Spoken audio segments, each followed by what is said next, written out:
আজকের প্রসঙ্গ আগামীকাল ইলেকশন, ফলে সম্ভবত এই সব আলাপ এখন নির্বাচন কেন্দ্রিক। তো সেই রকম নির্বাচন কেন্দ্রিক একটা আলাপ আজকে করব আমরা।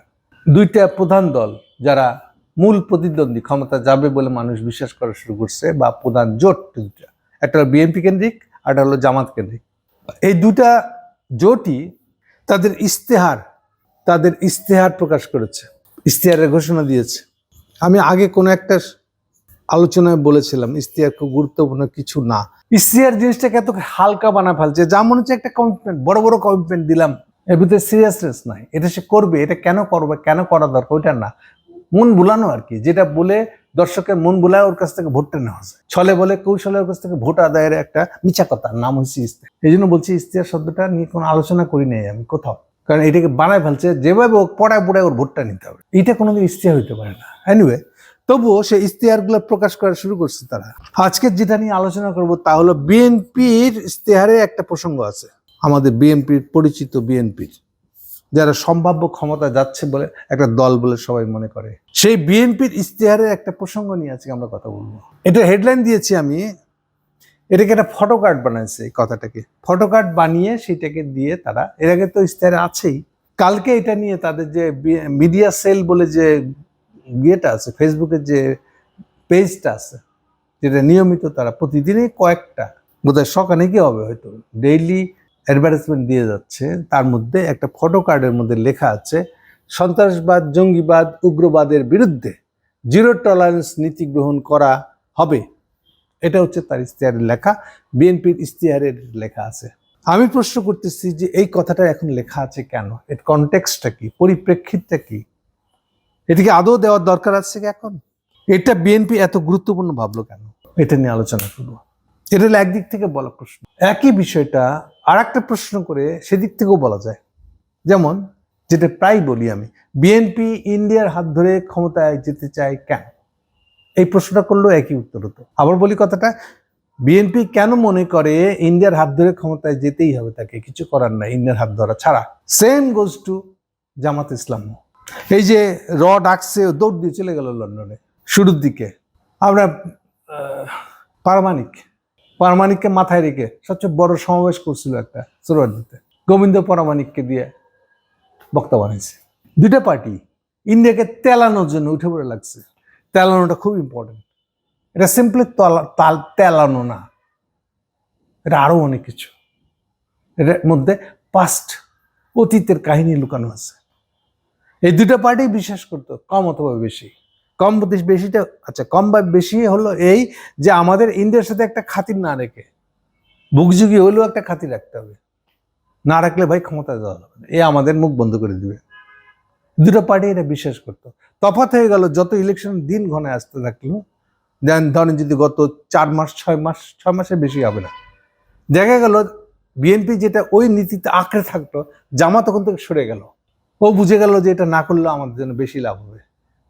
এই হচ্ছে জামাত মোস্ট প্রমিনেন্ট হয়ে গেছে আজকে বলে আমি মনে করি। এই যে কথা উঠে গেছে আগামীকালের ভোটে সেই হয়তো জিতে যাবে বা বেশি ভোট পাবে, এই কথাগুলো আসছে ওখান থেকে। ওই যখন থেকে সে অ্যান্টি ইন্ডিয়ান হওয়াটা যাওয়া যায়, যেহেতু বিএনপি যাচ্ছে না, তাহলে ওই জায়গাটা খালি আছে।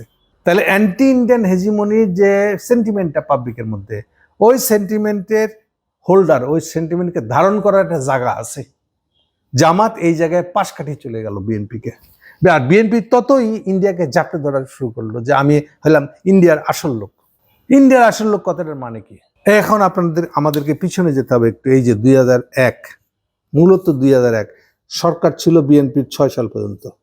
2007 সালে 111 হয়েছিল, হয়ে বিএনপিকে যে কুপাইছিল তারা, তখনকার ডায়লগগুলো ছিল এই 3টা শব্দ। এবার মনে করে দেখেন, আপনাদের অনেক কিছু মনে পড়বে। জামাত, বিএনপি, জঙ্গিবাদ, সন্ত্রাসবাদ, উগ্রবাদ, এত উগ্র। এইটার আবার মূল কারণ ছিল এই 2001। কেন 2001 কি হয়েছে? 2001 ওয়ার অ্যান্ড টেরর চালু করেছিল বুশ। তাহলে শুরু হচ্ছে ওয়ার অ্যান্ড টেরর কেন হলো আবার বুশের ওয়ার টেরর? কারণ আফগানিস্তান টুইন টাওয়ার ভেঙে দিল। আফগানিস্তান ঠিক না, আল কায়দা টুইন টাওয়ারটা ওই যে প্লেন দিয়ে উড়ে নিয়ে গেল, ভেঙে দিল, আক্রমণ করলো আমেরিকার উপরে। এই ঘটনা থেকে শুরু হচ্ছে বাকি সবগুলো। ওটারও যদি পিছনে যেতে চান তাও কাহিনী একটা আছে। এটার পিছনের কাহিনী হলো আবার, যদি আফগানিস্তানে সোভিয়েত দখল ওখান থেকে যদি শুরু করি, তাহলে সেটার সময় আবার 1979 যেই বছর সোভিয়েত ইউনিয়ন আফগানিস্তান দখল করে, না দখল বলে না, ওরা কায়দা করে শব্দটা ইউজ করছে, কিন্তু দখলই জিনিসটা আসলে। দখলটা হলো এই যে যেহেতু এইটার পিছনে আবার আছে ইরানের রেভলিউশন। খোমেনির রেভলিউশনটা হয়েছিল ওই 79 সালেই। ফলে খোমেনির রেভলিউশন হওয়াতে তখনকার সোভিয়েত ইউনিয়ন, তখন কিন্তু সোভিয়েত ইউনিয়ন ভাঙে নাই, সোভিয়েত ইউনিয়নের ভিতরে একটা বড় জায়গার নাম হলো central Asia.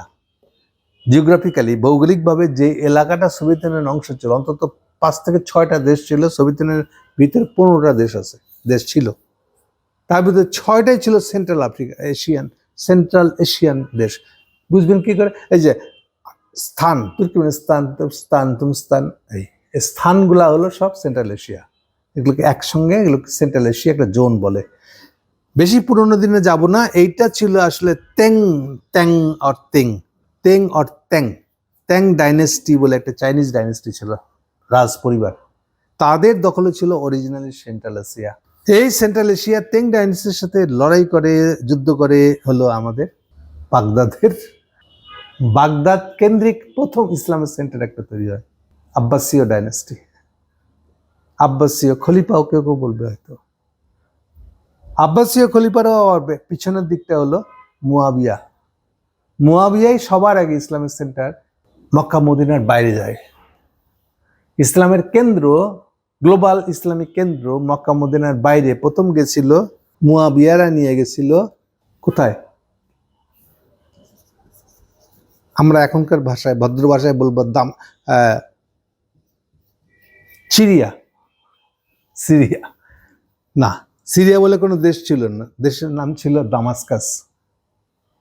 So Damascus based মুয়াবিয়াদের যে তাদের ভাষায় খলিফা বাট ডাইনেস্টি, সেইটা চালু হয়েছিল দামাস্কাসে, 90 বছর ধরে চলেছিল। ওটারই পরে আসছিল এই বাগদাদ কেন্দ্রিক নতুন ডাইনেস্টিটা, আব্বাসীয় ডাইনেস্টি। আব্বাসীয়দের সাথে এই তেঙের যুদ্ধ হয়েছিল। ফলে আব্বাসীয়রাই প্রথম মুসলিম শাসক যারা সেন্ট্রাল এশিয়াকে দখল করেছিল। সেখানে তারা তার দখলের পরে একটা বিশেষত্ব, দখল পরে ওরা সবাই মুসলমান হয়ে যায়। অরিজিন কিন্তু তেং, মানে বুঝতে হচ্ছে চাইনিজ অরিজিন। এই ডাইনেস্টির অন্তর্গত ছিল সেন্ট্রাল এশিয়া, কিন্তু যুদ্ধ হেরে যাওয়ার পর এটা হয়ে যায় সেন্ট্রাল এশিয়া হয়ে যায়, না আব্বাসীয় ডাইনেস্টির আন্ডারে। আব্বাসীয় ডাইনেস্টি পরে আমরা বলতেছি ওমা ওরা তো শিয়া, এই জন্য শিয়া প্রভাব ওদের উপরে বেশি। আমি এভাবে কথাটা বলবো, এটা বলবো না যে তারা সবাই শিয়া না, এটা বলবো না। মোট কথা তার মানে এটা দাঁড়াইলো আসলে জিনিসটা বাগদাদি হলো কিন্তু ইরানি প্রভাব আসলে। ক্লিয়ার? এই ব্যাকগ্রাউন্ডটা বলে দিলাম যে যাতে আপনাদের মনে রাখতে সুবিধা হয়। এর ভিতরে অনেক তাৎপর্য সব আমি বলতে পারবো না হয়তো, কিন্তু এই কথাগুলো মনে রাখলে আমার কথার মূল তাৎপর্যটা আপনারা ধরতে পারবেন। তাহলে মুয়াবিয়াদের ছিল 90 বছরের ইসলামিক কেন্দ্র একটা। এরপর আব্বাসীয় ডাইনেস্টি যেটা হয় সেটা 500 বছর ছিল।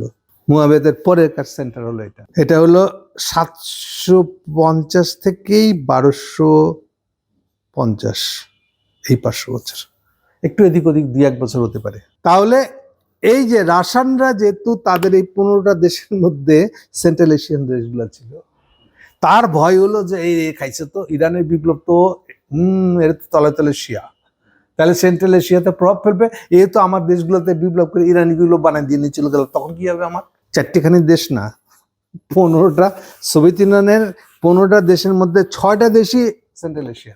তাহলে আমার 6টা দেশ যদি নিয়ে যায় ভাঙি ছেড়ে দিয়ে নতুন বিপ্লব, ইসলামী বিপ্লব করে বেলায় যদি, তাহলে তোমার সোভিয়েত ইউনিয়ন শেষ। এই কারণে সোভিয়েত ইউনিয়ন আফগানিস্তান দখল করেছিল। সেখান থেকে এরা শেষ পর্যন্ত এই শব্দগুলো শুরু হয়েছে। কিন্তু আমি অনেক পিছনের রুট দেখাচ্ছি আপনাদেরকে। ওকে, এবার দ্রুত বলে যাব। এইবার তাহলে সোভিয়েত ইউনিয়ন যখন আফগানিস্তান দখল করে, তার রিয়াকশন হিসেবে এবার আমেরিকান রাগায় আসে। এটা ঠেকাবে, ঈদে ঠেকাবে, নিজে ফিজিক্যালি যাবে না। এইটার জন্য সে বেছে নিল পাকিস্তানকে। পাকিস্তানও তো থ্রেট ফিল করছে। সেকালের কমিউনিস্ট অকমিউনিস্ট, সোভিয়েত বনাম আমেরিকান যে গ্লোবাল ঝগড়া আছে, তার ভিতরে সোভিয়েত ইউনিয়ন যদি আগায় যায় তাহলে পাকিস্তান হয়ে যাবে আমেরিকানদের মূল সেন্টার। এবং পাকিস্তানও ভয় পাচ্ছে সোভিয়েত ইউনিয়ন এসে যাচ্ছে, আমার যদি কিছু করে হালায়। সো পাকিস্তানকে কেন্দ্র করে এবার আমেরিকানরা পাল্টা প্রতিরোধ করা শুরু করে। এইটাই সেকালের নাম মনে রাখবেন, মুজাহিদিন। মুজাহিদিন এটাকে বলা হতো মুজাহিদিন মুভমেন্ট, মানে যে নামে পরিচিত ছিল তারা। যারা যারা সোভিয়েত ইউনিয়নের বিরুদ্ধে লড়তে গেছিল ওদেরকে বলা হতো মুজাহিদিন, ক্লিয়ার? আর তাদের আর্মস ছিল কিন্তু আমেরিকান আর্মস ভায়া পাকিস্তান, ক্লিয়ার? সো পাকিস্তানের আইএসআই হাত পাকাইছে ওই সময় সিআই এর পয়সায়, সিআই এর অস্ত্র দিয়ে, সবকিছু দিয়ে মুজাহিদিনদেরকে সজ্জিত করে। এইবার একটা দাম করে একটা কথা বলে দেবো, এটা দিয়ে বাংলাদেশে অনেক ঘটনা বুঝতে পারবেন। যখন শেষের দিকে, আচ্ছা, সোভিয়েত ইউনিয়ন ভেঙে যায়, আফগানিস্তান ফেলে 10 বছরের মধ্যে, এক্সাক্ট সোভিয়েত ইউনিয়ন ফেলে যায় 1989 সালে, 10 বছরের মধ্যে একদম গুটাই নিয়ে চলে যায় চোখ বন্ধ করে। মূল কারণ ছিল তার ইন্টারনাল প্রবলেম বেড়ে গেছে। মনে রাখবেন 91 সালে সোভিয়েত ইউনিয়ন ভেঙে যায়, ইন্টারনাল কি প্রবলেম হচ্ছে বুঝতেই পারে। ওরা বুঝছে যে এই আমেরিকার সাথে এই যুদ্ধ আর টিকানো আমাদের ঠিক হবে না, রিস্কে পড়ে যাবো। ওরা সোজা সাপটা সারেন্ডারের মতন করে চলে যায়, ফেরত চলে যায়। এটাকে মনে করা হয় মুজাহিদিনদের বিজয়। এ হচ্ছে আফগানিস্তান যুদ্ধের ফার্স্ট ফেজ। অর্থাৎ মুজাহিদিনদের মুভমেন্ট, সোভিয়েত ইউনিয়নের টিকে থাকা, এগুলোর সময় পর্যন্ত আল কায়দা বলে কোনো ধারণা নাই। সবচেয়ে ইম্পর্টেন্ট ফ্যাক্টর এটা। বেশিরভাগ মানুষ মনে করে আফগানিস্তান মানে আল কায়দা। নো, এই হিস্টোরিক্যাল ফ্যাক্ট উল্টে দেওয়া ঠিক হবে না, অপরাধ হবে, ঠিক আছে? তাহলে এই জন্য ওই সময়কার অরিজিনাল যারা লড়াকু তাদের নাম ছিল মুজাহিদিন, এ বলে তারা পরিচিত ছিল গ্লোবালি। একটা খালি রেফারেন্স দিয়ে দিই, তাহলে বাকিটা কানেক্ট করে ফেলতে পারবেন। আমাদের এখানে খুব পরিচিত একটা নাম হলো জেএমবি। মনে রাখবেন আমরা কিন্তু জঙ্গিবাদ, সন্ত্রাসবাদ নিয়ে কথা বলতে আসছি। জেএমবির কারা ছিল? এরাই ছিল মুজাহিদিন মুভমেন্টে বাংলাদেশ থেকে যাওয়া পার্টিসিপেট। বাংলাদেশ থেকে যারা এই যুদ্ধে অংশগ্রহণ করতে গেছিল সেই ধরনের লোকেদের এই গ্রুপটা পরবর্তী যখন ফেরত এসে বাংলাদেশের যে নামে তারা অ্যাপিয়ার করে ওটার নাম হলো জেএমবি। খুব ইম্পর্টেন্ট ইনফরমেশন এটা। এইটা একদম পরিষ্কার দুইটা ভাগ আছে। বাংলাদেশে পরিচিত যেভাবে ওরা আরেকটা তথ্য দিয়ে, আরেকটা বাক্য দিয়ে, সেই বাক্যটা বলে যারা 1996 সালের মধ্যে ফেরত চলে আসছে, এই যে মার্কিং ডেট হলো 1996, এরা হলো মুজাহিদিন মুভমেন্ট করছে ওখানে। এদের সাথে আল কায়দার কোনো সম্পর্ক নেই। এই কথাটা মনে রাখবেন, হিস্টোরিক্যাল গাইড, একদম মার্কিং লাইন এটা। কিন্তু এরপরেও অনেকে থেকে গেছে, এরপরেও অনেকে গিয়ে জয়েন করছে আল কায়দার সাথে, বাংলাদেশের অনেকে আছে, কিন্তু এদের সাথে মুজাহিদিনদের সম্পর্ক নেই। এবং এরা কেউ ফিরে এসে নিজেদেরকে মুজাহিদিন দাবি করে নাই। তখন তারা আইদার আইএস এর সাথে ডাইরেক্ট অর ইনডাইরেক্ট জড়িত হয়েছে এই গ্রুপের সাথে। থার্ড পেজ হলে এটারও শেষ হয়ে গেছে, গিয়ে আর একটা আসছে ISIL অথবা ISIS। 3টা ফেজ আছে এই জন্য। তার মানে ফার্স্ট ফেজ শেষ হয়ে যাচ্ছে 96, সোভিয়েত ইউনিয়ন ফেরত চলে গেছে 89 সালে। এরপরে গুটিয়ে মুজাহিদিনরা বিজয় হিসেবে যখন দেশে ব্যাক করছে, আমাদের দেশে ফের ওরকম একটা বিপ্লব করবো, সেই গ্রুপের নাম হলো জেএমবি। ক্লিয়ার? এই কথাগুলো মনে রাখবেন। এই জঙ্গি জঙ্গি বলে দূর থেকে দাঁড়ায় সিটি মারবেন আর ঘৃণা করবেন, এগুলো করবেন না। এটা জিনিসটাকে বোঝার জন্য এই কথাগুলো দরকার, এটা ঘৃণা করার জন্য একেবারেই না। যদি আপনি ঘৃণা করেন তাহলে আপনি আমার শ্রোতা না। এর বিরুদ্ধে ঘৃণার তাতানোর জন্য আমি এই কথাগুলো পারি নাই, উপস্থাপন করি নাই।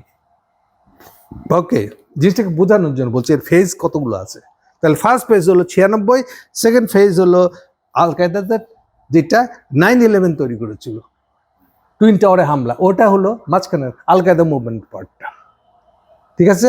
9 সাল থেকে রাফলি থার্ড যে ফেজটা চললো, যেটা দিয়ে আইএস বা ISIL, বগদাদি খলিফার নেতৃত্বে যে ISIL হলো। এইটার আবার কেউ কেউ IS বলে, কেউ কেউ ISIL বলে, কেউ কেউ এই শব্দটাই বলতে চায় না, শুধু বলে এটা IS।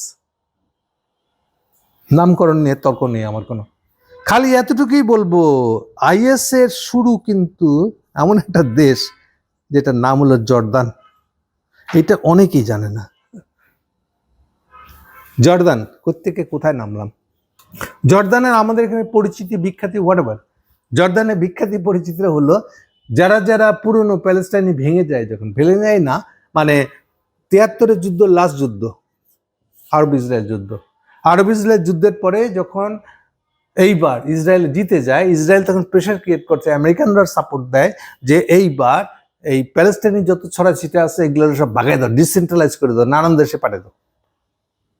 এই কাহিনী শুরু হয়েছিল। তখন একটা বিরাট চাঙ্ক অফ প্যালেস্টাইনি গিয়ে আশ্রয় নিয়েছিল জর্দানে। এমনও পাবেন ভাইটা থেকে গেছে এখনকার প্যালেস্টাইনিতে, মারামারি করতেছে, যুদ্ধ করতেছে, হামাসে করছে, আর ভাইটা চলে গেছে জর্দানে, ও জর্দানের নাগরিক। বহু জনকে পাবেন প্যালেস্টাইনের এই হল অবস্থা। জর্দানকে পরে এবার আমেরিকানরা নিজের বানায়, মিলিটারি ঘাঁটি বানায়। সবচেয়ে আগে যেখানে ঘাঁটি বানায় আমেরিকানরা ওটা জর্দান, মানে মিডল ইস্টার্ন কান্ট্রির মধ্যে। এনিওয়ে, এ হলো সেই জর্দান। জর্দানের কথা বেশি বলবো না, কিন্তু যে কারণে জর্দানের নামটা এখানে নিলাম, সেই লোকের নাম হলো এরকম, উচ্চারণটা হবে এরকম, জারকুই। পুরা নাম হলো মাসুদ জারকুই, নাকি মাসুদি তো বোধহয় এরকম কিছু একটা হবে আর কি। মাসুদ জারকুই, সম্ভবত জারকুই মোট কথা তার নাম, কিন্তু তার অরিজিনালি সে হলো আসলে, আচ্ছা আমি এটা নামটাম দিয়ে দিব, জারকুই অরিজিনালি হলো জর্দানের লোক। অরিজিনালি সে আল কায়দার কেউ না, ইন্টারেস্টিং পার্ট। অথচ তার নেতৃত্বেই ইরাকে আল কায়দা পার্টি তৈরি হচ্ছে। কিম কথা, এটা হচ্ছে as a reaction. Car reaction? যখন 9/11 শুরু হয়ে যাচ্ছে, যেখান থেকে আমি আসলে টার্গেট করছি আমি বুশকে ব্যাখ্যা করার ক্ষেত্রে, বুশের ওয়ার অ্যান্ড টেররটা কি ছিল। এটাকে 2001-এর সেপ্টেম্বর, বুঝতেই পারতেছেন। তাহলে এরপরে সেকেন্ড ফেজে আমেরিকানদের হাত ধরে উঠে আসতেছে জারকুই। এই ঝট করে আগে বলে ফেলাইছি, জারকুই অরিজিনাল লোকটা হলো জর্দানের। তাকে দিয়ে খোলাচ্ছে লাদেন, তখন বেঁচে। লাদেন তাকে দিয়ে খোলাচ্ছে ইরাকের আল কায়দা দল আর গ্রুপ আর যাত্রা করতেছে। সে একে টার্গেট করছে বুশের ওয়ার অন টেরর। ফলে এর সঙ্গে সে কখনো আমেরিকানদের লোক, কখনো সে স্বাধীন লোক। সে এবং তার অনুসারীরা এইভাবেই চলছে। এইটাই এক ফেজে আইএস হয়েছে। ক্লিয়ার? আমার এখানে ইন্টারেস্টিং পার্ট হলো, যেটা দিয়ে আমার রিলেট করবে এই ঘটনাগুলোর সাথে, সেটা হলো এই যে আমেরিকাকে দেখে মনে হচ্ছে তো সন্ত্রাসবাদ বিরোধী লোক, আসলে উল্টা। তাহলে সে জারকুইকে জন্ম দিচ্ছে কেন? এরকম ইন্টারেস্টিং প্রশ্ন, সেটা পাবেন আপনি ওইদিকে। সবচেয়ে বেশি বিকশিত হয়েছে যার হাত দিয়ে জারকুই বা আইএস, সেটা মহিলা। মহিলার নাম হলো হিলারি ক্লিন্টন। কি করলাম এটা? ইয়েস, হিলারি ক্লিন্টন যখন ওবামা আমলে সেকেন্ড টার্ম বোধ হয়, যখন পররাষ্ট্রমন্ত্রী, সেক্রেটারি অফ স্টেট, তার আমলে, তার প্ররোচনায় জারকুই বড় হয়েছে, বা জারকুই গ্রুপটা বড় হয়েছে। এদের সঙ্গে আমেরিকানদের সম্পর্ক লাভ হেট দুটাই। যখন বিপদে পড়ছে, আমেরিকান হেল্প করতে যাচ্ছে, ইনডাইরেক্টলি অ্যাসাইনমেন্ট দিয়েছে একটা, এমনি হেল্প করতে চায় না, ওরা অ্যাসাইনমেন্টটা করে দিয়েছে, আমেরিকান দালাল হিসেবে করছে। কিন্তু তলায় তলায় নিজেদের মনের খায়সটা রেখে দিয়েছে, চান্স পেয়ে বেরিয়ে চলে গেছে, চরম আমেরিকান বিরোধী। এই সম্পর্কটা এভাবে কাজ করছে। শুরু হয়েছিল জারকুইকে দিয়ে। জারকুই হলো ইরাকের আল কায়দা খুলতেছে। এখানে আর্ট অফ ফ্যাক্টস বলে রাখবো আমি। দেখেন, অরিজিনালি জারকুই জর্দানের লোক, অরিজিনালি সে আল কায়দা না, কিন্তু সে তারা দিয়ে ইরাকে আল কায়দা করছে। অদ্ভুত কাহিনী। ঠিক এই কারণে ওকে দিয়ে যখন খোলানো হচ্ছে, খোলার আগে লাদেন তার হাতে বায়াত দিতেছে। কেন? তুমি ভাই অন্য গ্রুপ থেকে আসছো, তুমি যে আমার পলিটিক্যাল গ্রুপের আনুগত্য মানবা, নীতি মেনে চলবো, তার গ্যারান্টি কি? তাহলে আগে একটা শপথ নিয়ে নাও তুমি। তাহলে এই জন্য কখনো আবার ইরাকের আল কায়দাকে ইরাকের আল কায়দা বলে আলাদা রেখে দিচ্ছে। ওই অন্য কোনো দেশের বেলায় তো বলে নাই অমুক দেশের আল কায়দা, না, আল কায়দা কখনো এরম নাম নেয় নাই। কিন্তু ওর বেলায় নিল কেন? কারণ যেহেতু সে অরিজিনটা হলো জর্দানি অরিজিনে। ওখানে আর এক পীর ছিল যার কথা শুনে সে প্রভাবিত হয়েছে, সেটাও সে হয়েছে জেলখানায় বসে, কারণ ওই নেতা গুরু ছিল জেলখানায় কোনো কারণে। আমি অত পিছনে যাচ্ছি না, মূল ঘটনাটা ফেরত আসার চেষ্টা করছি বারে বারে, কিন্তু পারছি না আসলে। ওকে, তাহলে এই জারকইরাই কিন্তু ফাইনালি আইএস হিসেবে এসে ইরাক যখন দখল করতে গেছিল 2015 সালে, এই হলো সেই জারকইরা আইএস হিসাবে যখন চরম আমেরিকা বিরোধী তারা। অথচ আইএসকে দিয়ে, এই জারকই গ্রুপকে দিয়ে কিন্তু হিলারি ক্লিন্টন গাদ্দাফিকে মারাইছে। তারাও এবার গাদ্দাফির দেশ লিবিয়ার পতনের পরে গাদ্দাফিকে মেরে দিয়া একই সাথে আমেরিকান অ্যাম্বাসেডার সহ সব স্টাফ হয়ে গেছে, দিয়া গাড়ি ভরে অস্ত্র নিয়ে পলাই গেছে। কেউ গেছে মালি, কেউ গেছে সেখানে হ্যানত্যান, কেউ গেছে ফিরে সিরিয়াতে। এই তখন থেকে তাদের বিট্রিয়াল লাইন আর কি। এরাই বাগদাদি গ্রুপ, সেন্টার হচ্ছে জারকই। কিন্তু জারকই তো মরে গেছে অনেক আগে। আমেরিকানরা থেকে প্লেন থেকে মারা মিসাইল দিয়ে তাকে মেরে ফেলছে ইরাকে। গ্রুপটা বিচ্ছিন্ন হয়ে যায় না, গ্রুপটা এক আপোষ করছে, সাময়িক আপোষ করছে আমেরিকানদের সাথে, ফাঁক দিয়ে বেরিয়ে চলে গেছে। ওই যখন গাদ্দাফি ফেল করছে, পড়ে গেছে, যখন পতন ঘটছে, এই কাজটা তারা একদম হিলারির কথা অনুযায়ী যেভাবে চুক্তি হয়েছে সেই অনুযায়ী কাজ করে দিচ্ছে। কিন্তু করার পরে এইবার তারা অ্যান্টি আমেরিকান হয়ে গেছে, হয়ে তাদের পুরনো জায়গা টার্গেট হলো তাদের ইরাক দখল করতে হবে, কারণ ইরাক থেকে শুরু হয়েছিল জারকই কাহিনী। এই জন্য তারা ফিরে যখন দখল করতে গেল, ততদিনে আমেরিকানদের মুরুদ নাই, সব শূন্য টূন্য সব ফেরত নিয়ে চলে গেছে। কারণ 2014 সালে আমেরিকান ফাইন্যান্স ডিপার্টমেন্ট বলে দিয়েছিল এরপরে যুদ্ধ করা যাবে না, এত টাকা আর নাই, দিতে পারবো না। এই জন্য তখন ওবামার আমল 14ই ডিসেম্বর ছিল লাস্ট ডেট, এর মধ্যে সমস্ত অস্ত্র সৈন্য ফেরত আনতে হবে। ফলে 10,000 মাত্র সৈন্য রেখে আফগানিস্তান থেকে ফিরে চলে আসে ওবামা। কিন্তু 2015 সালে ঢুকে গেছে ইরাকে এই যে আইএস নাম দিয়ে, জারকইরা আবার ঢুকছে। এখন কি করে দিয়ে ঠেকায়? এই কারণে তখন ওবামা দ্রুত ইরানের সাথে আপোষ করে যে তুমি ভাই এটা আমার জন্য খ্যাপ মেরে দাও, কি কাজ, তুমি আইএসকে একটু ঠেকাও, ইরাকে যেন না ঢুকতে পারে। বিনিময়ে আমি করবো কি, এই যে তোমাকে আমরা অবরোধ দিয়ে রাখছি, তেল বেচতে পারো না, তুমি কোনো অস্ত্র ডেভেলপ করতে পারো না, এক্সপেরিমেন্ট করতে পারো না পারমাণবিক অস্ত্রের, এগুলো তুমি ইউএনের আন্ডারে করতে পারবা এই শর্তে, আর তুমি তেল বিক্রি করতে পারবা। এই চুক্তিটাই হয়, এই একে আইএসকে ঠেকায় দেয় আসলে ইরানের রেভলিউশনারি গার্ড। বিনিময়ে তারা এই সুবিধাটা পায়, কিন্তু এটা টিকে নাই। 2017 সালে যখন গিয়ে চলে আসে ক্ষমতায় এই ট্রাম্প এসে ওই পুরো চুক্তিটা ভেঙে দেয়। আর চুক্তিটা একা আমেরিকা করে নাই, এটা 5+1 বলা হয়, মানে সিকিউরিটি কাউন্সিলে 5+1 জার্মানিকে সাথে নেওয়া হয়েছিল, যেহেতু জার্মানি আবার মেম্বার না, ওটা এই জন্য 5+1 বলে। 5+1 যে পারমাণবিক চুক্তি, ওটার বিনিময়ে মানে ইরানকে একটা লিগ্যাল নিয়মের ভিতরে থেকে সে ইউরেনিয়াম প্রসেস করবে, কিন্তু প্রসেসিংটা বোমা গ্রেড না, এই শর্তে পুরোটা ডিল হয়। ইরান দেখে আমার সুবিধা হচ্ছে, দেশের লোক না খেয়ে মরবে কেন, আমার তেল আছে, এই জন্য তেলটা বেচতে পারতেছি না, এই ছাড়টা সে পেয়েছিল 2 বছরের জন্য। মেলা কাহিনী, মেলার দিকে চলে গেছে, আমরা এখন গুটে আসবো কোথায়? এখন আসেন এই যে জেএমবির আমল, যেখান থেকে এবার শুরু হবে, বাংলাদেশের সিস্টেমের মধ্যে চলে আসবো আমরা এখন। তাহলে যারা যারা 96 ফেরত আসছিল, ওই গ্রুপটাই বানাইছিল বাংলাদেশের জেএমবি।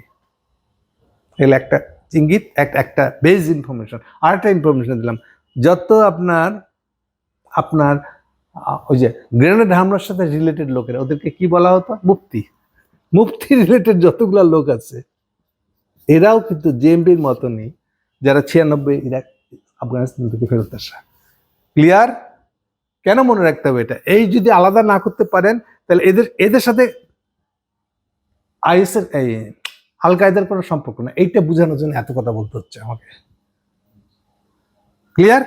এইবার আসছেন, ফলে সন্ত্রাসবাদ, জঙ্গিবাদ, উগ্রবাদ, এই ধারণাটার ভিতরেও আবার 2টা পার্ট আছে। একটা পার্ট আছে যখন আমেরিকানরা এটার সঙ্গে লড়তেছে, এটা হলো একটা ফেজ। আরটা হলো যখন সে আস্তে আস্তে এটাকে ব্যবহার করবে নিজের পক্ষে। এই যে হিলারি ক্লিন্টন আসছে, সে আইএসকে তাল দিচ্ছে, আইএস এবার এক সময় তার বিরুদ্ধে চলে যাচ্ছে 2015 সাল থেকে। এই যে ফেজগুলো আছে ঘটনার ভিতরে, কিন্তু বাইরের দিক থেকে দেখলে সবই তো জঙ্গিবাদ। এইটা না বুঝলে আমি এখন যে প্রসঙ্গে ঢুকবো সেটা বুঝবেন না আপনারা। সার কথা হলো শেষে 2021 সালের পর থেকে আমেরিকাই এখন সন্ত্রাসবাদের বড় প্যাট্রোনাইজার। এটা আমি কি কইলাম? এই জন্য এখন নামও আলাদা, আইএস। আইএস এর পাশে ব্র্যাকেটে আছে খোরসান। এই খোরসান গ্রুপ এইটাই আফগানিস্তানে এখন আছে। এই খোরসান গ্রুপের আবার সেই আমেরিকানদের সাথে কাটিয়ে এখন এইটাই, এই যে পাকিস্তানের আইএস, পাকিস্তানের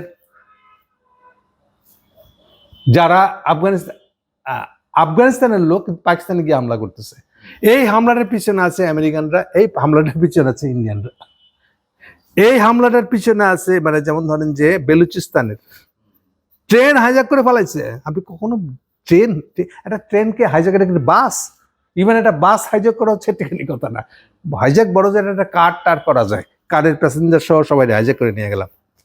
আজ তো একটা ট্রেন হাইজ্যাক করে ফেলাইছে। কোথায়? বেলুচে। কে করছে? এই যে। আর ইন্ডিয়ানরা এটাকে সাপোর্ট দিচ্ছে, টাকা দিচ্ছে। তার মানে 21-এর পর থেকে এটা খোলাখুলি হয়ে গেছে, যাদেরকে সন্ত্রাস বলতাম তারা এখন হয়ে গেছে আমেরিকান সাপোর্টেড, ইন্ডিয়ান সাপোর্টেড। কেন? এখনকার তাদের অ্যাসাইনমেন্ট হচ্ছে তুই গিয়া পাকিস্তানে যত চীনা ইনভেস্টমেন্ট আছে ওইখানে গিয়ে বোমা ফাটাবে। এই কারণে এতক্ষণ যে গল্পটা বললাম, গল্পের সার কথা হচ্ছে তাহলে আমেরিকানরা হলো এখন পয়সা ঢালার সাপোর্টার অফ সন্ত্রাসবাদ। ইন্ডিয়ান তার সাথে আছে। ইন্ডিয়ানদের সাথে আফগানিস্তানের খাতির হলো কেন এখন? যেহেতু আফগানিস্তানের ভিতরে ওইটা আবার ভাগ হয়ে গেছে, গিয়ে ওদের খোরসান গ্রুপটা পাকিস্তানের ভিতরে গিয়ে বোমা ফাটাচ্ছে, এই জন্য ওরা সাপোর্ট পাচ্ছে।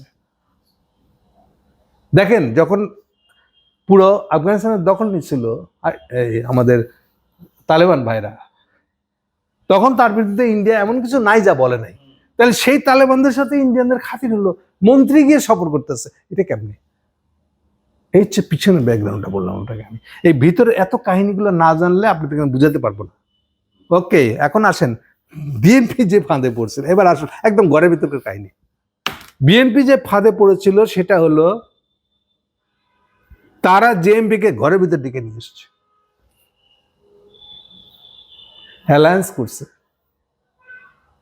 দুলু নামটা মনে রাখেন তাহলে হবে অনেকটা। তাদেরকে কোনো একটা বামপন্থী বুদ্ধি দিছিল, ওয়ারেন্টেডে লড়তে হবে আমাদেরকে, আমেরিকানদেরকে শাস্তি দিয়ে ছাড়ুন, আমরা জেএমপি কে সাপোর্ট করব। এইবার একবার নিশ্চয়ই বুঝতে পারতেছেন আমার কথাগুলো। তাহলে জেএমবি কারা? জেএমবি আল কায়দা না, বারে বলে মনে রাখবেন। এটা 96 সালের মধ্যে যারা যারা ফেরত আসছিল বাংলাদেশে, এসে যারা ইসলামিক গ্রুপ করছে, কমিউনিস্টরাও যেরকম করে। সোভিয়েত ইউনিয়নে গেছিল কোন এক সময়, প্যালেস্টাইনিতে গেছিল যুদ্ধ করতে, ফিরে এসে সে এখন চাষত করে, ফিরে এসে সে এখন ওয়াকাস পার্টি করে। পাবেন এরকম, এখন বুড়া হয়ে গেছে তারা, কিন্তু এরকম লোক ছেলে অনেক আছে। 75-এর আশেপাশের সময় যারা প্যালেস্টাইনে যুদ্ধ করতে গেছিল, সেম আফগানিস্তানে যুদ্ধ করতে গেছে, তারা ফেরত এসে যারা নতুন দল করছিল, সেইটা হলো জেএমপি। এবং এরা সবাই, এরা তার মানে এই ব্যাচটা হলো 96-এর ব্যাচ, যারা 96-এর মধ্যে বাংলাদেশে ফেরত চলে আসছে। সিলেটের একটা লোক ছিল, যে ছেলেটার, যে মানুষটা বিরাট দাড়িওয়ালা মানুষ, আমি নাম বলে গেছি এই মুহূর্তে, যে জয়েন করছে আওয়ামী লীগে, আফগানিস্তান থেকে ফেরত এসে আওয়ামী লীগে জয়েন করছে। এরকম আছে। শুধু মুফতিরা নাই, শুধু বাংলা ভাইরা নাই, ওরাও আছে। এই চেঞ্জগুলো বোঝাটা জরুরি, বাংলাদেশকে না বুঝতে পারে গেলে। ওকে, তাহলে তারেক এখন এই সন্ত্রাসবাদ, জঙ্গিবাদ, উগ্রবাদের বিরুদ্ধে যাইতেই হবে, এখানে জিরো টলারেন্স নীতি পালন করতে হবে।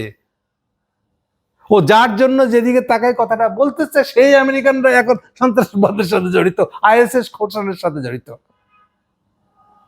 দাঁড়ালো কি তাইলে? আমি কি বুঝাইতে পারছি আপনাদেরকে? মূল পয়েন্টটা ধরানোর জন্য এতক্ষণ বক্তৃতা মারলাম, এতক্ষণ নিশ্চয়ই তাল পাচ্ছেন না আমরা। এই আল কায়দা বালকায়দা বুঝিয়ে আমাদের কি হবে? এটার সাথে বিএনপির ইশতেহারের কি সম্পর্ক দেখাতে পারলাম?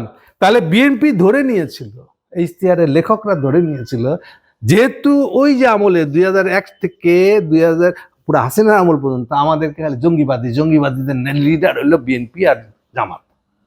এই যে অভিযোগটা দিয়ে গেছে আমাদের, এই অভিযোগের কারণে সবচেয়ে বেশি ক্যাম্পেইন হয়েছে আমাদের বিরুদ্ধে, বিএনপির বিরুদ্ধে, এবং সেই ক্যাম্পেইনের নেতা ছিল ইন্ডিয়া।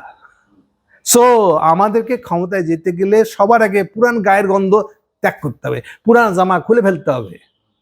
না হলে এই জন্যই ইন্ডিয়ার হাত ধরা ছাড়া আমরা ক্ষমতায় যেতে পারবো না। বোঝা গেছে? এবার সেম এই নীতি ফলো করছে বিএনপিরাও, এই নীতি ফলো করছে জামাত। পাশ কাটে চলে গেছে জামাত যখন প্র্যাকটিক্যাল জায়গা থেকে বুঝছে, এবং আমার কঠোর সমালোচনা, কন্টিনিউয়াস সমালোচনা করেছি। গোবিন্দ প্রামাণিক মাথার উপরে রাখেন না, 60 আসনে কম্প্রোমাইজ করেন না হিন্দুদের সাথে। সর্বশেষ বলেছি ইসকনের সাথেও খাতির করেন না। কন্টিনিউয়াস আমি ইয়েগুলা বলছি, খাতির করতে চেষ্টা করেন না। আনন্দবাজারে সাক্ষাৎকার দিতে যান না আপনি জামাতের শফিক সাহেব, ওরা আপনাকে ব্যবহারই করবে, আর এটা দরকার নাই। আপনি আমেরিকানদের পলিসি যে চেঞ্জ হয়ে গেছে, যেহেতু এটা জানেন না, আপনি ওয়ারেন টেডরের আমলের আমেরিকাকে দিয়ে ভাবতেছেন আপনাদের এখনো আমেরিকা আপনার বিরুদ্ধে আছে। আপনারা এটাকে আমি বলি যে আপনার বুদ্ধিশুদ্ধির দিক থেকে আপনি স্টুপিডিটিতে গাধার জায়গায় আছে। আপনি জানেনই না যে ইন্ডিয়াও সেই জায়গায় নাই, আমেরিকাও সেই জায়গায় নাই। তাহলে দেখেন, এই পাকে বলে নেই, আমার একটা লেখা আছে, দেখবেন, দেখে নিই একটু। লেখাটা হলো এই যখন চেঞ্জটা হয়েছে, সেই চেঞ্জটাকে নিয়ে একটা লেখা দিয়েছে। আমি রেফারেন্সটা দিয়ে দেবো ওখানে, ছবিটা এখানে দেখে বুঝবেন না আপনারা। ইস্ট তুর্কিস্তানের স্বাধীনতার জন্য লড়াই করতেছে, সাপোর্টার হলো ইন্ডিয়ানরা, আমেরিকানরা। কেন? তারা এগেনস্ট চায়না। এই যে উইগরের লড়াইটা করতেছে, এই গ্রুপটা হলো এটা। এবং উইগরের লোকেরা গিয়ে আশ্রয় পাইছে এই খোরশান, বললাম না, আইএস খোরশান, যেটা বললাম, খোরশানের কাছ থেকে তারা সাপোর্ট পাচ্ছে। কারা? দেখেন, এদের সাথে উইগর কেন? আর উইগরটা ইম্পর্টেন্ট কেন? এই উইগরের ডিস্টারবেন্সটা দিয়ে চায়নাকে ডিস্টার্ব করবো। তাহলে দেখেন, আমেরিকা ইন্ডিয়ার পজিশন বদলে গেছে। সন্ত্রাসবাদের সেই সময়ের যে পজিশন ছিল ওয়ারেন টেডরের আমলে, আর এখনকার পজিশন এক না। তাহলে আপনি এই জিনিসটা টের না পেয়ে আপনি বোকার মতন টলারেন্স নীতি বলতেছেন। আপনি ভাবতেছেন ইন্ডিয়ান হাত না দিলে তো ক্ষমতা যাবে না। এবার বুঝছেন, গ্লোবাল পলিটিক্সটা যদি না বুঝেন, আপনি নিজের দেশের রাজনীতি ঠিক করতে পারবেন না। এই যে আপনি জহুজুর হয়ে ইন্ডিয়ার, কি বলবো, তার পায়ে তেল মারতেছে। দেখেন কত জলজান্ত প্রমাণ দিলাম এখন আপনাদেরকে। ঘটনাচক্রে জামাত নিজের বুদ্ধিতে বুঝছে যে এই আমি যাতে এত কথা বলতেছি, এবং একটা গ্যাপ তৈরি হয়েছে, বিএনপি একদম ইন্ডিয়ার কোলে উঠে পড়ছে, তাহলে এই সুযোগ আমি উল্টা দিকে যাই। এই প্র্যাকটিক্যাল বুদ্ধি থেকে জামাতে কাজটা করছে বলে আজকে দেখেন জামাতে পপুলারিটি বাড়ছে, অ্যান্টি ইন্ডিয়ান সেন্টিমেন্টটা ধরতে পারছে সে। মানে এই ইন্ডিয়ান হেজিমনির বিরোধী একটা সেন্টিমেন্ট তৈরি হয়েছে বাংলাদেশে, এইটাকে ক্যাশ করছে জামাত ইসলাম। এই জন্য সে বিএনপিকে পাশ কাটে চলে যাচ্ছে, উপরে উঠতেছে। এটা ফাইনালি কি হবে কালকে আমরা জানতে পারবো। ক্লিয়ার? আচ্ছা, ওই দেশের নাম খোরশান। আচ্ছা, তার মানে এখনকার উগ্রবাদ বা জঙ্গিবাদ, এটা হচ্ছে ইন্ডিয়ান এবং আমেরিকানদের সাপোর্টেড খোরশান টাইপের গ্রুপ, উইঘর টাইপের গ্রুপ, তাদেরকে সাপোর্ট করা, সো দ্যাট পাকিস্তানের যে চীনা ইনভেস্টমেন্ট, ওখানে গিয়ে তারা সাপোর্ট করতে পারে, চীনকে ক্ষতিগ্রস্ত করে দিতে পারে। বেলুচিস্তানে গিয়ে তারা ট্রেন হাইজ্যাক করে ওটা ডিস্টার্বেন্স করতে পারে, পাকিস্তানের ভিতরে ডিস্টার্বেন্স করতে পারে।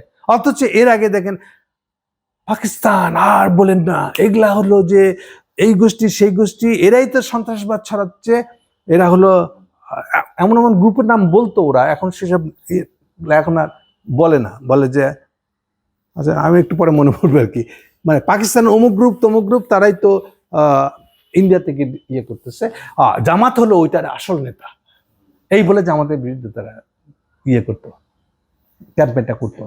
সেই ইন্ডিয়ায় এখন চলে গেছে আইএস এর সাথে খাতির করতেছে, পাকিস্তানের ডিস্টার্বেন্স করার জন্য তালেবানদেরকে কোলে তুলে নিচ্ছে।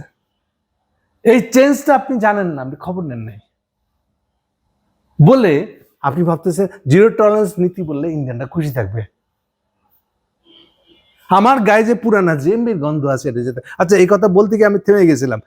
এই কমিউনিস্ট বুদ্ধি দিচ্ছিল যে ওয়ারেন টেডরের আমরা সাম্রাজ্যবাদ বিরোধী একটা অবস্থান যদি নেই, এমন মাইটটা দিব বুশকে, বুঝবে বাংলাদেশ কি জিনিস। এখন খালেদা জিয়া না তারেক না খালেদা জিয়া তারা তো বুঝে নাই জিনিসটা। আর তো গুরুত্বপূর্ণ লোক এই কথা বলতেছে, নিশ্চয়ই ভালো কিছু যেন বলতেছে। এইটারই ফলাফল হলো জেএমবির সাথে তার খাতির। এখন জেএমবি যে মাইরা, জেএমবি তখন নাম না, তখন তাদের নাম বাংলা ভাই। নওগাঁতে মাইরে গেছে, টাঙা রাখছে, এইটা নিয়ে যে রিয়াকশন হচ্ছে, প্রথম থেকে তো হুঁশই নাই, প্রথম 6 মাস আর না আমরা কিছু না, এটা সব মিডিয়ার সৃষ্টি। এই জামাত ইসলামকেও বলতে হয়েছে, ওদের সাথে থাকে, বিএনপির সাথে কিছু করার নেই। পরে যখন টের পাইছে যে আকামটা হয়ে গেছে, কখন হলো? যখন জেএমবির সাথে তো চুক্তি ভেঙে গেল বিএনপি। ইয়েস, ফর্মাল, জেএমবি অত বোকাশোকা না। তার পরিষ্কার শর্ত দিয়ে নিয়েছিল যে আমরা কোন দিন থেকে আপনাদের সাথে একসাথে কাজ করব তা আনুষ্ঠানিকভাবে চিহ্ন থাকবে একটা, আর কোন দিন থেকে ত্যাগ করবো তারও একটা আনুষ্ঠানিক চিহ্ন থাকবে। কি হবে সেই চিহ্নটা? নওগাঁ থেকে ট্রাক মিছিল করে আমরা রাজশাহী বিভাগীয় শহরে যাব এবং পুলিশ কমিশনের কাছে আমরা একটা স্মারকলিপি দেবো, কিছু একটা দিব। এইটাই হলো সিম্বল। যেদিন থেকে দিব সেদিন থেকে আপনাদের আমাদের সাথে চুক্তি হয়েছে, চুক্তি কার্যকর। আর যেদিন থেকে আরেকবার যাবো কি দিব, সেদিন থেকে বুঝবেন যে আপনার সাথে আমাদের কোনো দায় দায়িত্ব নাই আর। এই ঘটনাটা পুরান পত্রিকা খুঁজলে পাবেন। বহুবার রাজশাহীর ফজল হোসেন বাদশাহ এইটা নিয়ে সরগরম করার চেষ্টা করেছে। So that is the mark actually, জেএমবির সাথে বিএনপির সম্পর্ক কখন আছে কখন নাই। বিএনপির তারেক মনে করে যেহেতু আমরা ফাইটে গেছি, তাইলে এখন আমরা জিরো টলারেন্সের নীতি যত জোরে জোরে ঘোষণা করব, তত ইন্ডিয়া বোধহয় আমাকে পাপ করে দেবে। তারেকের স্টুপিডিটি, চিন্তার স্টুপিডিটি হচ্ছে সে জানেই না ইন্টারন্যাশনাল পলিটিক্সে এই জিনিসটা নাই। আমেরিকা ইন্ডিয়ার পজিশনই বদলে গেছে, ওরা নিজেরা এখন সন্ত্রাসবাদের সাপোর্টার। কেন? কোন সন্ত্রাসবাদ? যেই সন্ত্রাসবাদটা চীনের বিরুদ্ধে কাজ করে, এটা জানে না বলে সে এখন ইন্ডিয়া তেল মারতেছে, জিরো টলারেন্স নীতি ঘোষণা করতেছে ইশতেহারের মধ্যে। বুঝা গেল কেন আমি বারে বারে বলতেছি ইন্টারন্যাশনাল পলিটিক্স সম্পর্কে ধারণা না থাকলে আপনি দেশের পলিটিক্স করতে পারবেন না। এই যে এই টাইপের স্টুপিডিটি করবেন আপনি, ইন্ডিয়ার দায় কাঁধে নিয়ে ঘুরতেছেন, বিশ্বাস করতেছেন এটা ছাড়া কোনো কিছুই করা যাবে না বাংলাদেশে। আমি বলতেছি, বারে বারে আর্গু করতেছি, মুখে বলতেছি যে ইন্ডিয়ানদের সেই ইনফ্লুয়েন্সটা নাই, এই দিনটা বদলে গেছে। বিশেষ করে ইন্ডিয়ার সঙ্গে না খাতির রাখলে কেমনে ক্ষমতায় যাবো? কেন? ওই যে জেএমবির দায় আমাদের গায়ে আছে, এইটা বারে বারে রেফারেন্স দিয়ে ইন্ডিয়া আমাদেরকে বিরোধে আলাবো। ও জানি না ইন্ডিয়া নিজেই এখন একটা সন্ত্রাসবাদী, সন্ত্রাসবাদীদের সাপোর্ট করা দেশ। ব্যাখ্যা করুক না তাদের সাথে। এই তালেবান, এত ঘৃণ্য তালেবান। আমি গেছি বোম্বাই এয়ারপোর্টে, না আমার যাওয়ার কথা ছিল না, ডিসেম্বর মাসে আমাদের এখানে প্লেন নামতে পারে না, আশেপাশের দেশে গিয়ে নেমে যায়। আমি আসতেছিলাম ইয়েমেন থেকে, আমার প্লেন গেছে বোম্বাই এয়ারপোর্টে সাময়িক থামার জন্য, বেলা হলে পরে প্লেনটা আসবে। বাংলাদেশ বিমানে DC-10 বিমান নামছি, তখন খুব বিড়ি সিগারেট খেতাম, এবং তখনকার দিনে ইথিওপিয়া এয়ারলাইন্সে আসলে পরে, আমি তখন ইথিওপিয়ায় মেন এরকম কোথাও হবে, আসলে পরে ওরা আবার পকেটে লাইটার রাখতে দিত প্লেনে উঠার সময়। আমার পকেটে লাইটার ছিল। বোম্বে এয়ারপোর্টে আমি নামছি, আবার উঠতে গেছি, তখন বলে লাইটার নিতে দেবে না। আমি তো ঝগড়া লাগিয়ে দিছি। ওই লোক তার বসকে বলছে, স্যার দেখেন এই তালেবান কি করতেছে। আমাকে বলতেছে তালেবান। আমি যদি তালেবানের, তোর বাপ 14 গোষ্ঠী ছিল তালেবান, তুই চেনস আমারে? এইভাবে কথা বলতেছি। মানে কি রকম তালেবান সেন্সিটিভ ছিল, ঘৃণাটা কোন জায়গায় নিয়ে। আর তারা এখন তালেবানের মন্ত্রীদের দাওয়াত দিয়ে নিয়ে আসে।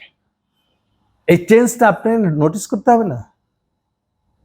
ইন্ডিয়ানদের এই চেঞ্জটা যে হয়েছে, আপনি কিচ্ছু নোটিস করেন না, আপনি জিরো টলারেন্স করবেন জঙ্গিবাদের বিরুদ্ধে। বুঝছে কেন? এই যে ফটোকার্ডটা বানায় খুব ক্রেডিট দেখাচ্ছে যে আমি সন্ত্রাসবাদ, উগ্রবাদ, জঙ্গিবাদ থেকে দূরে থাকবো, জিরো টলারেন্স নীতি নেবো না। আমি আরেকবার জেএমবির লোকের সম্পর্ক করবো না, আরেকবার গ্রেনেড হামলার মতন বিষয়ের সাথে ডাইরেক্ট ইনডাইরেক্ট কোনো সম্পর্ক রাখবো না। এবার বুঝছেন, এটা হলো চিন্তার স্টুপিডিটি। গ্লোবাল পলিটিক্সের সাথে লোকাল পলিটিক্স সম্পর্কিত। গ্লোবাল পলিটিক্যাল দিকটা না বুঝলে লোকাল পলিটিক্সের দিকটা কি হবে বুঝবেন না, ভয় করবেন, আননেসেসারি ইন্ডিয়ার কাছে গিয়ে আবার জয় হুজুর হবেন। এটাই হচ্ছে ব্যাখ্যা যে কেন তারেক বিশ্বাস করে যে ইন্ডিয়ার হাত ধরে চার ক্ষমতা দেওয়া যাবে না। এবং এটা একটা মাফিয়া চিন্তা। মাফিয়া মানে যদি আপনি পলিটিক্যালি চিন্তা করতেন তাহলে এই কাজ করতেন না, এই জন্য এটা মাফিয়া। একই সঙ্গে এটা স্টুপিড চিন্তা এই কারণে যে গ্লোবাল রাজনীতিতে যে বদলটা ঘটে গেছে, আপনি বেলুচিস্তানের ঘটনার সাথে আপনার এই জিরো টলারেন্সের পলিসি ঘোষণা করার যে সম্পর্ক আছে এটা আপনি টের পাচ্ছেন। আপনার কাছে মনে হচ্ছে পাকিস্তানে কি জানি একটা শুনলাম ওখানে একটা ট্রেন নাকি হাইজ্যাক হচ্ছে, আর বুঝতেছেন না এটার ভিতরেই আছে যে খোদ ইন্ডিয়া নিজেই সন্ত্রাসবাদে যুক্ত আছে। এখন আমেরিকা নিজেই ওইটা সাপোর্ট করছে, যেহেতু এটা চীনের ইন্টারেস্ট আছে। পাকিস্তানের উপরে চীনের প্রভাব এত বেশি, এটাকে থামায় বদলায় তো ট্রাম্প নিয়ে আসতেছে, এটাকে ইন্ডিয়া বিরোধী বানাইছে। আসিম ওদের আর্মি জেনারেলটা ট্রাম্পের বগলে বগলে ঘুরতেছে কেন? ও তো চাচ্ছে চীনা ইনফ্লুয়েন্সটা কমিয়ে আমেরিকান ইনফ্লুয়েন্সটা বাড়ানোর চেষ্টা করছে। এই জন্য ইন্ডিয়া পাকিস্তান যুদ্ধের মধ্যে সে পাকিস্তানকে সাপোর্ট করে ইন্ডিয়াকে বিপদে ফেলাইতেছে। ওটাও আছে আবার। তাহলে ঘটনার ভিতরে কত ঘটনা আছে সেগুলোর দিকে আপনি নজরে করতেছেন না, ভাবছেন এটা বেলুচিস্তানের একটা ট্রেন হাইজ্যাক করে নিয়ে যাওয়া। এইটার সাথে যে আপনার জিরো টলারেন্স নীতি যাবে না, সম্পর্কটা দেখতে পাচ্ছেন, ধরতে পারতেছেন না। সো ইন্টারন্যাশনাল পলিটিক্স সাথে যদি লোকাল পলিটিক্স, ওর উপরে নির্ভর করে আপনার লোকাল পলিটিক্যাল লাইনটা কি হবে। আপনার ইন্ডিয়ার সাথে তো জোহুজুর করার দরকার নাই, আমি বারে বারে বলতেছি এটা দরকার নাই। ও ভাবতেছে আমি যেহেতু ইন্ডিয়ান হেজিমনি বিরোধী একটা লোক, তা আমি এই জন্য এই কথা বলতেছি, ওদেরকে আবার একটা ভুল পথে নিয়ে যাওয়ার চিন্তা করতেছে, ও দিক থেকে চিন্তা করতেছে। এটা যে মূল ফ্যাক্টসটাই যে বদলে গেছে। আমেরিকা, টেরোরিজম আর জঙ্গিবাদ এগুলো যে আর একসঙ্গে সম্পর্কিত শব্দ না। এটা আমাদের দেশের রাজনীতিবিদদের মধ্যে এই খবরটাই নেই। জামাত চেষ্টা করেছে একভাবে, তারেক চেষ্টা করছে আরেকভাবে। জামাত পরে বুঝছে যে ভাই প্র্যাকটিক্যালি তো এটা নাই, প্র্যাকটিক্যালি এটা বরং একটা গ্যাপ তৈরি হয়েছে, বাংলাদেশের মানুষেরা চাচ্ছে আমি বরং এদের সাপোর্টার হয়ে যাই, এইটা বলে জামাত বেঁচে গেছে। নাহলে দেখেন তারও তো আবার এই যে সিম্পলি 4 মাস আগে লন্ডনে গিয়ে দেখা করা ইন্ডিয়া বা রয়ের সাথে, এটা তো কোনো দরকার ছিল না। বারে বারে বলেছি, আমি লিখে বলতেছি, বিশেষ করে না, আস্থা পায় না, ভরসা পায় না। না যদি কিছু থাকে ভাই একবার আমাদেরকে যে ভাবে কোপাইছে। আচ্ছা আরো আছে দেখেন, এই যে জঙ্গিবাদ, উগ্রবাদ, সন্ত্রাসবাদের বিরুদ্ধে সবচেয়ে সোচ্চার ছিল, এই কথা বলে সবচেয়ে বেশি সুবিধা নিচ্ছে যেটা, সেটার নাম হলো ইউ, ইউরোপিয়ান ইউনিয়ন। এবং ইউরোপিয়ান ইউনিয়নের ভিতরে লন্ডন মানে ব্রিটিশরা সবচেয়ে বেশি সুবিধা নিচ্ছে। এই ইউ এবারে ইলেকশনে বলতেছে আমরা কোনো রায় দেব না, আমরা ইভেন অবজারভেশনটা বাইরে প্রকাশ করব না, ইলেকশন হিসেবে আইছে। কেন? কারণ এখনকার ইউরোপিয়ান ইউনিয়নের, লন্ডন সহ ইউরোপিয়ান ইউনিয়নের সবার বিজনেসের অবস্থা, ইকোনমির অবস্থা এত খারাপ, বিশেষ করে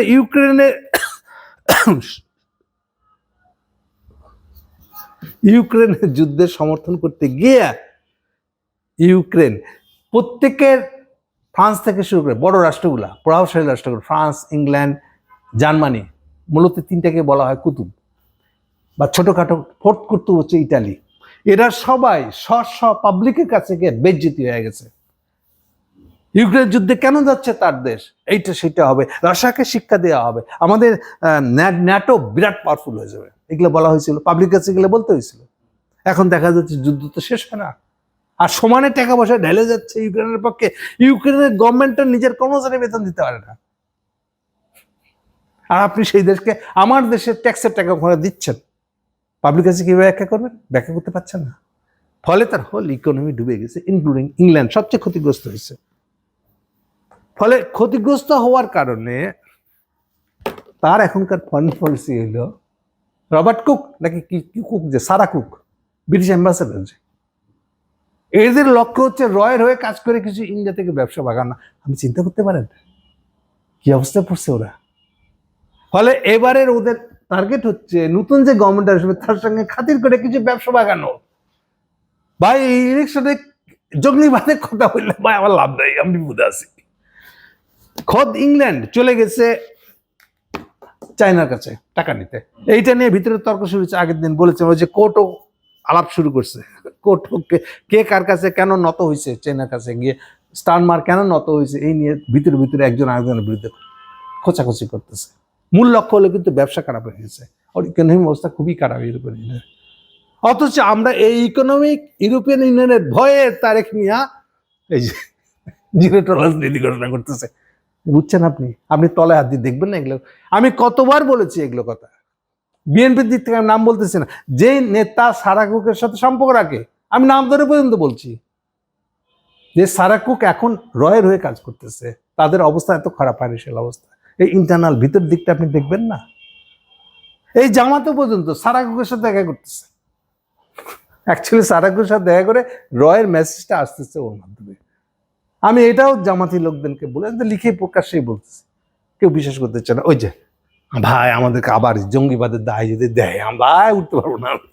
দেখেন, তাহলে আন্তর্জাতিক রাজনীতির বিষয়টা না বুঝলে লোকাল রাজনীতির পরিণতি কি অবস্থা হয় দেখেন। Thank you.